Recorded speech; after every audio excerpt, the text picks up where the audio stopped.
Amwe mu makuru yiriwe yo mu butabera nuko wamenya uwitwa Uzabakiriho Cyprien cyangwa se Jihad yasabye imbabazi K John we ahakana ibyo akurikiranweho. Ndagira ngo wumve neza kano kantu.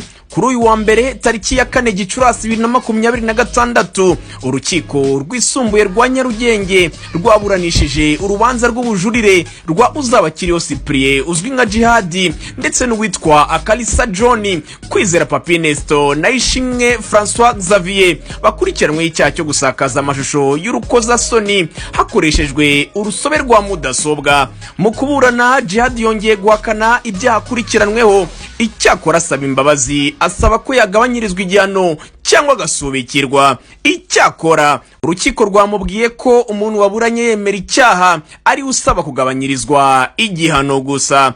Ku ruhande rwa K John cyangwa se Kalisa John yahakanye ko atigeze asakaza amashusho ndetse ko n'uwari watanze ubuhamya yaje kumusaba imbabazi avuga ko yarazi ko ari gutwika. Papi Nesta we yasabye ko yasubikirwa igihano kuko igihe amaze muri gereza amaze kwiga bihagije, akaba yiteguye kwikosora, mu gihe François Xavier we yahakanye ibyaha byose aregwa. Gusa nanone umwanzuro w'uru rubanza uzasomwa tariki ya 19 Gicurasi muri uyu mwaka wa 2026.